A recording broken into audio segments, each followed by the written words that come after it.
Hey everybody, welcome back to the Calibrate Tools channel. If you're a first-time tool shopper, it can be a pretty stressful experience considering all the brands and products they have out there. Which one do you choose? Well, the first thing you're gonna have to do is plan, budget, and make a list, and stick to that list.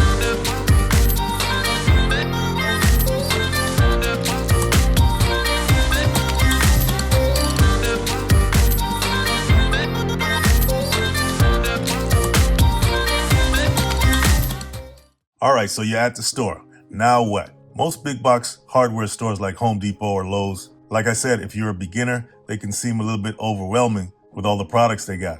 But these big box stores like Home Depot and Lowe's, they do have apps to help you. So you can download an app, open the app, search for whatever item you're looking for, just type it in, and it'll tell you exactly which aisle and bay number it's in.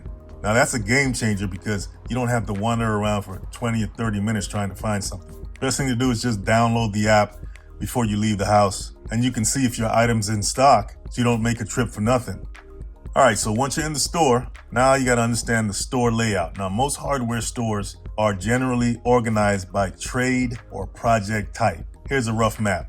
Lumber and building materials, they're usually at the back or the side entrance. That makes sense because if you're buying lumber, they want to make it easier for you to get out of the store with it.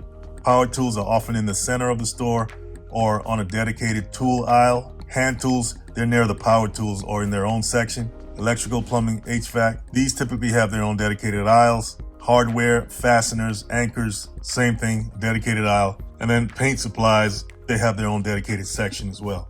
Hey, if you're like me, I'm not going to walk around trying to look for something all day. If I need help, I'm going to ask for it early. So if I see a clerk right when I walk in, I'm asking them, hey, where is this or that? So don't be shy about asking the clerk or store associate for help. All right, so you're in the tool aisle and you're looking for a specific tool. You see a bunch of drills, saws, whatever you're looking for. You're picking them up, feeling them out. But how do you actually know what to look for? Now, the first thing you want to look at on a tool, a power tool specifically, is voltage and power. For cordless power tools, voltage is the key thing you want to look at, and here's a quick guide for that. 12 volts means it's light duty. It's good for around the house. It's compact, easy to use. 18 volts, 20 volts, that's the sweet spot for most homeowners and serious DIYers. 40 volts to 60 volts, that's considered heavy duty, and those are usually for contractors or more demanding outdoor work. But also it means that the tool's going to be heavier and the batteries are going to be bigger and cost more. So just keep that in mind. Next thing you want to consider is corded versus cordless. Now obviously cordless tools are more convenient. You can move around more freely and you can use it basically anywhere. But corded tools give you that consistent power without having to worry about batteries dying on you. So if you're going to use a tool occasionally, you probably want to go with cordless. But for daily heavy duty work, corded is sometimes better. Then you got brushless versus brushed motors. If you see brushless on the label, it means that the tool is more efficient. It runs cooler, it lasts longer, and typically it has better performance. It costs more up front, but it's worth it for tools you'll use a lot or frequently. Then there's ergonomics. That just means you want to feel it in your hand. So grip the tool. Pick it up and hold it like you're actually using it. Feel how heavy it is. Is it comfortable? Can you reach the trigger easily? Does the grip feel solid? Ergonomics is very important. If it feels awkward in the store, it'll probably feel worse out in the field. Next thing you want to do is check the warranty. You want to flip the box over or flip it around and find the warranty information. Most quality power tools come with at least a 3-year warranty. Some brands like Milwaukee, DeWalt, or Makita, they'll give you a 5-year warranty on some of their flagship products. So warranties matter, especially if you're going to work that tool. You're going to use it hard. All right, so the next most common question that I get is, which brand should I buy? And is the more expensive one actually worth it? Well, here's how to think about it. You got 3 tiers of tools. You got tier 1. That's the professional grade, the trade grade, as they say. These are tools that are built for daily professional use. Brands like Milwaukee, DeWalt, Festool, and Makita, they all fall under this category. They're more expensive, but they're built to last years because they're going to be put to work. If you're a contractor or use tools every day, you want to invest in tier 1, the professional trade grade.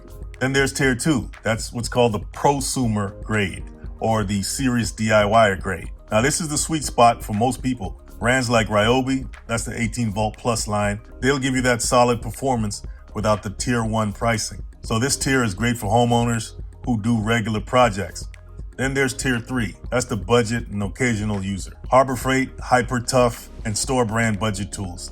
Now these type of tools are good for light use or one-time jobs, but don't expect them to hold up to heavy or repeated use. Here's the big money-saving tip that most people learn too late.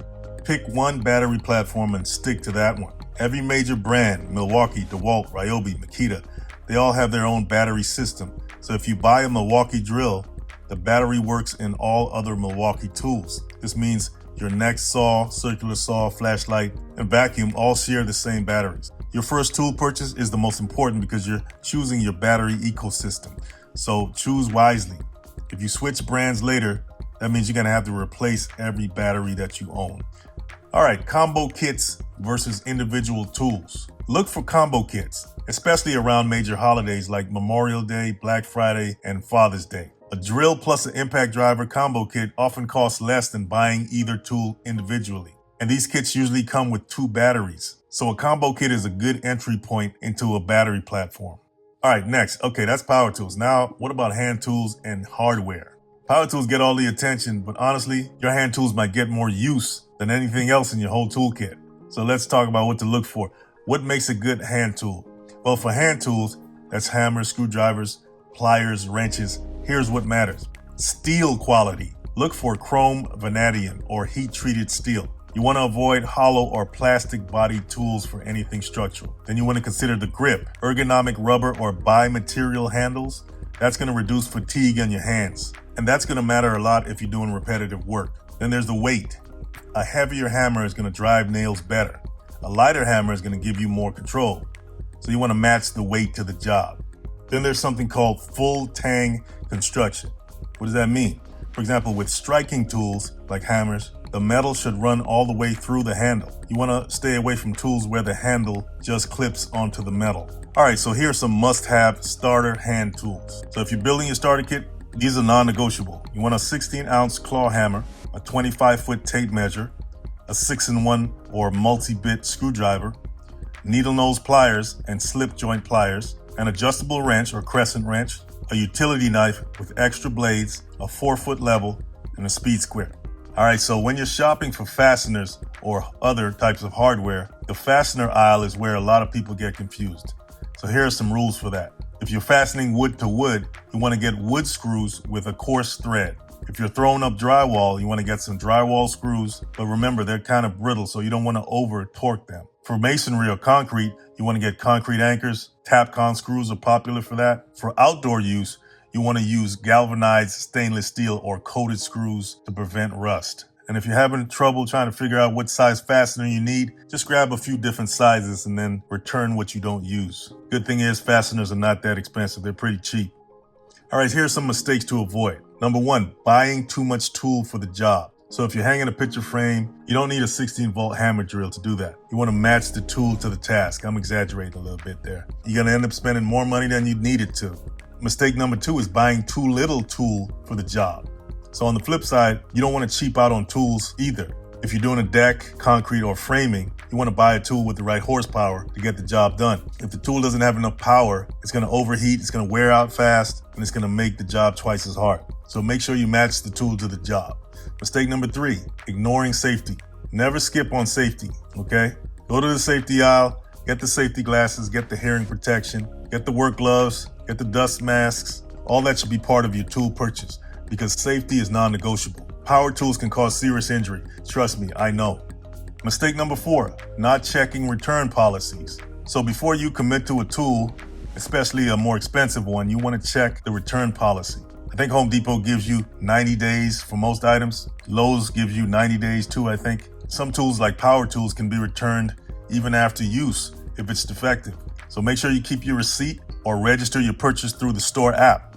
Digital receipts makes returns even easier. Mistake number 5, not comparing online prices in store. So before you buy, you want to do a 30-second price check on your phone. Amazon, Acme Tools, Home Depot's own website sometimes have better pricing than the in-store shelf price.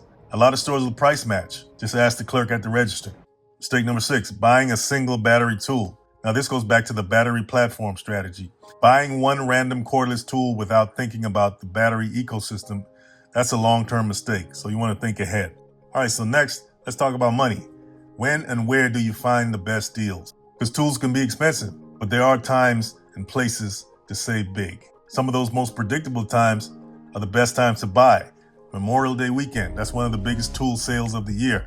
Father's Day, sales in June are major across all hardware stores. Black Friday, Cyber Monday, this is the single best time for combo kits and power tool sets. Labor Day, there's a lot of end of summer sales for outdoor and construction tools. Then you got January, that's when they're trying to clear out the last season's models right after the holidays. Where else can you shop? Well, you don't want to limit yourself to the big box stores. Here's some other smart sources.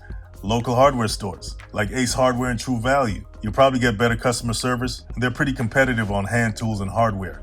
Acme Tools, Tool Nut, those are online specialty retailers, and a lot of times they beat the big box prices on pro tools. Then you got Facebook Marketplace, Craigslist, those are great for used tools because a lot of times professionals upgrade regularly and they sell their working tools at a fraction of the retail price.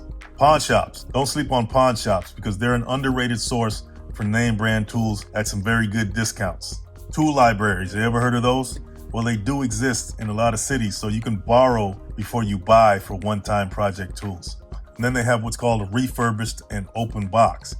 Now, both Home Depot and Milwaukee sell factory reconditioned tools. Now, these tools have been returned, inspected, and restored, so you can save 30 to 50% and still get a warranty. So you want to look for the reconditioned label, or you can check the manufacturer's website. So don't sleep on local hardware stores. Places like Ace Hardware and True Value and your local mom and pop shops, you'll see that they have a huge advantage over the big box stores. The people who work there actually know what they're talking about. A lot of times they're not just a run-of-the-mill store employee. They're often experienced tradespeople or lifelong hardware buffs.